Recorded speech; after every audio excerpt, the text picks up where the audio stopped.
आप देख रहे हैं WLBS न्यूज। चैनल को सब्सक्राइब करना और बेल आइकन को प्रेस करना ना भूलें। नमस्कार दोस्तों, जय भीम। मैं सुरेश आप सभी का स्वागत करता हूं। दोस्तों, आज मैं आपसे बात करने जा रहा हूं पश्चिम बंगाल में जो चुनाव चल रहे हैं या जो चुनाव होने वाले हैं या जो कुछ चरणों में चुनाव हो चुके हैं और उसका परिणाम क्या आने वाला है।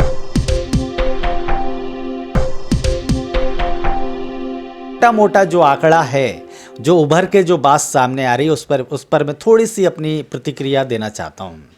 दोस्तों, पश्चिम बंगाल में जो चुनाव होने वाले हैं उसमें कौन जीतेगा कौन हारेगा वो तो ईवीएम ही बताएगी या ईवीएम के परिणाम ही बताएंगे कि कौन जीतने वाले हैं। बहरहाल ईवीएम जो है भारतीय जनता पार्टी के नेताओं की गाड़ियों से, उनके घरों से, उनके होटलों से निकलने की आपने कई बार खबरें सुनी होंगी। आपने कई बार ऐसी खबरें सुनी होगी जब चेक इन होती है, जब वहाँ निर्वाचन अधिकारी होते हैं और सभी राजनीतिक दलों के प्रतिनिधि होते हैं। जब कई बार आपने देखे होंगे कि जब भी ऐसी कोई जब उसकी टेस्टिंग होती है तो आपने देखा होगा लोग वोट डालते हैं हाथी पे, लोग वोट डालते हैं पंजे पे, लोग वोट डालते हैं साइकिल पर, तो वो वोट जाता है कमल के फूल पर। ऐसे आपने कई बार इस प्रकार की बातें, जानकारी, समाचार आपने सुने होंगे। और कई बार चुनाव के दौरान जब मतदाता वोट डालता है तब भी इस प्रकार की शिकायतें, इस प्रकार के वीडियो वायरल हुए हैं। और चुनाव आयोग क्या कहता है? हमेशा यही कहता है कि कुछ फॉल्ट हो गया था, उसके कारण ऐसा हुआ है, ऐसा इसमें कोई छेड़खानी नहीं हो सकती। इस प्रकार की सफाई चुनाव आयोग की ओर से आ जाती है। भाजपा भी यही सफाई देती है, मीडिया भी यही सफाई देती है। तो फिर कौन आपके लिए सुनने वाला है, कौन आपकी बात मानने वाला है? अब न्यायपालिका से आप क्या आशा लगा सकते हैं वो आप लगा लीजिए। लेकिन बहरहाल अभी तक हम यही देखते आ रहे हैं, बदस्तूर जारी है ईवीएम के माध्यम से चुनाव प्रणाली। जबकि मैं आपको जानकारी दे दूं कि कई देशों में ईवीएम को हटाया जा चुका है, बंद कर दिया जा चुका है, ईवीएम से चुनाव नहीं होते हैं। लेकिन भारत सरकार, चुनाव आयोग पता नहीं क्यों ईवीएम से ही चुनाव चाहती है कि भारत के सभी राजनीतिक दल, जो विपक्षी राजनीतिक दल है, वो ईवीएम का विरोध करते हैं, फिर भी ईवीएम से चुनाव हो रहे हैं। तो मैं इस बारे में ईवीएम का जिक्र मैंने इसलिए किया क्योंकि असम में भारतीय जनता पार्टी के एक नेता है जो विधानसभा चुनाव लड़ रहे हैं, विधायक के लिए चुनाव लड़ रहे हैं, उनकी गाड़ी में ही ईवीएम मिल गया। जब उनकी गाड़ी में ईवीएम मिलेगा तो लोग सवाल तो उठाएंगे। काफ़ी हंगामा हो रहा है इस समय, विपक्षी पार्टियां काफ़ी चुनाव आयोग पर, भारतीय जनता पार्टी से सवाल कर रही है कि आखिर ऐसा क्यों हुआ। तो चुनाव आयोग का जवाब आ गया है और वह जवाब भी काफ़ी दिलचस्प है। लेकिन जवाब जो है काफ़ी मासूमियत भरा है। कोई छोटा बच्चा जो जवाब देता है ना, उसी प्रकार का जवाब है। कोई वकील जब बता देता है कि आपको इस प्रकार का जवाब देना है कोर्ट में, तो जो आरोपी होता है वो वैसा जवाब देता। तो कहीं ना कहीं मुझे ऐसा लगता है चुनाव आयोग ने उसी प्रकार का बचाव वाला बयान दिया है। वो संयोग हुआ कि भारतीय जनता पार्टी के नेता की गाड़ी थी, इस प्रकार का कुछ जवाब था, आप उसे देख सकते हैं। अब हम बात ये करते हैं, जब ईवीएम पर लोग सवाल उठा रहे हैं, ईवीएम जो प्रणाली है उस पर लोग शक की नज़र से देख रहे हैं, तो पश्चिम बंगाल का चुनाव क्या निष्पक्ष होगा? ये सबसे बड़ा सवाल है। अब इस सवाल का जवाब कौन दे सकता है? मैं नहीं दे सकता हूँ। इस सवाल का जवाब चुनाव आयोग देगा। लेकिन चुनाव आयोग क्या जवाब दे सकता है वो भी बताने की ज़रूरत नहीं है। चुनाव आयोग तो यही कहेगा ईवीएम से छेड़खानी नहीं हो सकती, यही कहेगा।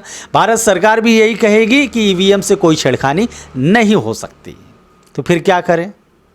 फिर एक काम करें, यही कर सकते हैं कि जितने भी विपक्षी राजनीतिक दल हैं, जितने भी राजनीतिक दल इस ईवीएम प्रणाली का विरोध करते हैं, वो आने वाले समय में किसी भी चुनाव में भाग ना लें, चुनावों का बहिष्कार करें। आप ईवीएम पर विरोध कर रहे हैं, ईवीएम का, यदि आप ईवीएम पर दोष मढ़ रहे हैं, ईवीएम पर निशाना साधते हैं और उसी प्रणाली के माध्यम से आप लोग चुनाव भी लड़ते हैं, तो फिर ये ठीक बात नहीं है। और उसी प्रणाली के माध्यम से किसी प्रदेश में आपकी सरकार आ भी जाती है तब आप चुप हो जाते हैं, तो ये नाटक नहीं चलेगा। कि ये ईवीएम का क्या चक्कर है?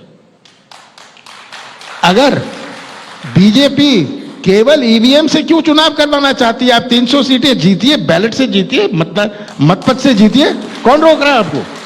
तो आप क्यों जिद करते हो? आज अमेरिका में ईवीएम नहीं है, पूरे यूरोप में, फ्रांस, जर्मनी, इटली, पूरे यूरोप में ईवीएम नहीं है, जापान में ईवीएम नहीं है। कौन से देश में? एक आध अफ्रीका का देश, एक निकरगुआ छोटे देश, वहां ईवीएम से होता है। तो क्यों जिद है? अगर ये बात आप जीत सकते हैं, आप मतपत्र से जीतिए, बैलेट बॉक्स से जीतिए, कौन रोक रहा है आपको? तो जिद क्या है आपकी? आप हमारा वोट नहीं लूट रहे, आप जनता का वोट लूट रहे। यदि विरोध करना है तो आपको उस प्रणाली के माध्यम से चुनाव में जाना ही नहीं चाहिए। और जब चुनाव में चले गए और जिस प्रदेश में आप चुनाव जीत गए, तो भारतीय जनता पार्टी चुनाव आयोग भी यही कहता है कि जब आप वहां जीते थे तब आपने नहीं कहा था कि ईवीएम खराब है, और जब आप हार रहे हो तब आप कहते हो ईवीएम खराब है। ये उनका कहना बिल्कुल सही है। तो मैं जितने भी राजनीतिक दल है जो भी इस ईवीएम प्रणाली का यदि विरोध करते हैं, ईमानदारी से यदि विरोध करते हैं, तो उन्हें ईवीएम प्रणाली के माध्यम से होने वाले चुनाव का बहिष्कार करना चाहिए, ऐसा मैं कहना चाहता हूं। तो पश्चिम बंगाल के जो परिणाम है वो क्या कहते हैं, आने वाले समय में क्या उसके परिणाम होंगे? मेरे ख्याल से ये चुनाव तो वहाँ जिस प्रकार से लड़ा जा रहा है, तो वो चुनाव इस प्रकार से लड़ा जा रहा है कि वहाँ पर विकास क्या करना है पश्चिम बंगाल में, पश्चिम बंगाल में कितने बड़े बड़े हॉस्पिटल खोलना है, इस पर बात नहीं हो रही। कैसे शिक्षण संस्थान वहाँ पे खोलने चाहती है भारतीय जनता पार्टी, उस पर सवाल जवाब नहीं हो रहे, उस पर बात नहीं हो रही, उस ऐसे मुद्दों पर बात नहीं हो रही है। यहाँ पर जितने भी राजनीतिक दल हैं, इवन जो सत्ताधारी दल है, वो भी इस मुद्दे पर, विकास के मुद्दे पर बात नहीं कर पा रही, क्योंकि भारतीय जनता पार्टी ने पिछले 5 साल से वहाँ मेहनत कर रही है, और वहाँ मेहनत कर रही है तो वहाँ बच्चे के जान में भी भारतीय जनता पार्टी का नारा आ गया है।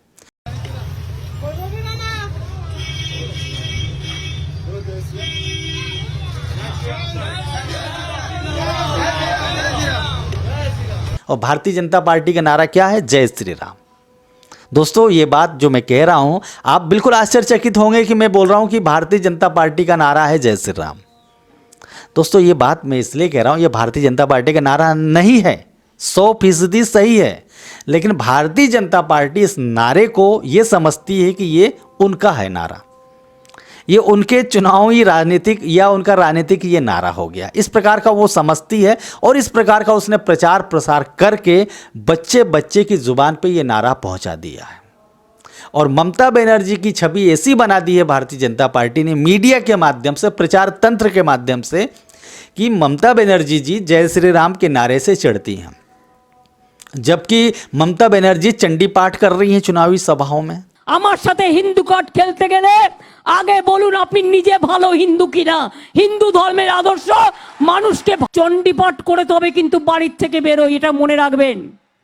একটু আপনাদের শুনিয়ে দিই, যারা 30-70 করছে একটু শুনিয়ে দিই, একটু শুনিয়ে একটু হোক, বলবেন হিন্দু ধর্ম নিয়ে আমার সাথে কম্পিটিশন করতে। আমি একটা চণ্ডীপাঠ করি, ওং জয়ন্তী মঙ্গলা কালী ভদ্রকালী কপালিনী दुर्गा शिवा क्षमा धात्री साहा सदा नमस्तुते। तो कहीं ना कहीं ये चुनाव जो हो रहा है, ये इस बात के लिए हो रहा है, इस बात को दिखाने के लिए हो रहा है कि कौन कितना बड़ा हिंदू है। मध्य प्रदेश में भी ऐसे ही कुछ हुआ था, और पूरे देश में भी आजकल यही कुछ हो रहा है। इसलिए राहुल गांधी भी जनेऊ दिखाते हैं। बसपा की जो सुप्रीमो है वो भी कहती है कि हम परशुराम की मूर्ति बनाएंगे। समाजवादी पार्टी के जो अखिलेश यादव जी हैं वो भी कहते हैं कि हम भी परशुराम की मूर्ति बनाएंगे। तो कहीं ना कहीं सब ये बताना चाहते हैं कि कौन कितना बड़ा धार्मिक है, कौन कितना बड़ा हिंदू है, इस प्रकार की बातें बताना चाहते हैं। मतलब मतदाताओं के दिमाग में मुद्दा क्या है? धर्म है। मतदाताओं के दिमाग में मुद्दा ये नहीं है कि लोगों का रोजगार छीना जा रहा है, असुरक्षा की भावना है, कानून व्यवस्था ठीक नहीं है पूरे देश के अंदर में।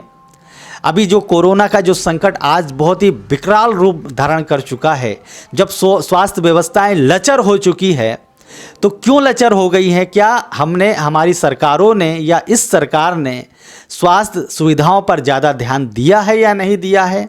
अच्छे हॉस्पिटल क्यों नहीं है? सड़कें ठीक क्यों नहीं है? बिजली की समस्या, बिजली जो बिल ऐसा आ रहा है, जो महंगाई इस प्रकार से बढ़ रही है कि उसके बारे में कोई बता नहीं सकता। लोगों की जो पेमेंट है वो घट गई है, आधी से ज़्यादा हो गई है। लोगों की नौकरियां छिन गई है, लेकिन लोग वोट देंगे किसे? जो जय श्री राम बोलेगा उसे। मतलब अभी सब राजनीतिक दलों को यह मालूम हो गया है कि महंगाई कितनी भी हो जाए, लोगों को रोजगार से मतलब नहीं है, लोगों को महंगाई से मतलब नहीं है, वो भूखे पेट रह लेगा। लेकिन धर्म की बात करो और धर्म की घुट्टी पिला दो, वो खुश हो जाएगा। इसलिए हर राजनीतिक दल जो है धर्म की बात कर रहा है, हर राजनीतिक दल जो है धार्मिक मुद्दों पर ज़्यादा बात कर रहा है। इसलिए मेरा मानना ऐसा है कि पश्चिम बंगाल का जो चुनाव परिणाम है, ईवीएम का प्रभाव तो रहेगा ही रहेगा, लेकिन भारतीय जनता पार्टी सिर्फ ईवीएम के भरोसे नहीं रहती। ये बात भी मैं आपको बता देना चाहता हूँ। भारतीय जनता पार्टी समझ गई है इस देश के लोगों की नब्ज क्या है, इस देश के लोगों की सबसे बड़ी कमजोरी क्या है। तो भारतीय जनता पार्टी को पता हो गया है, इसलिए भारतीय जनता पार्टी धर्म के कारण, धर्म के मुद्दों पर बात करती है। तो दोस्तों, आने वाला जो चुनाव परिणाम है, आप आश्चर्यचकित मत होइएगा, वो चुनाव परिणाम भारतीय जनता पार्टी के पक्ष में यदि आ जाए तो। मैंने जो भी अपनी प्रतिक्रिया आप लोगों को दी, अगर आप लोगों को अच्छी लगती हो, यदि आप लोग सहमत हो तो ठीक है, यदि असहमत हो तो आप कमेंट के माध्यम से ज़रूर बताइएगा। और वीडियो पसंद आए तो शेयर कर दीजिएगा। और यदि आप इस चैनल में नए आए हो तो इस चैनल को ज़रूर सब्सक्राइब कर दीजिएगा। थैंक यू दोस्तों।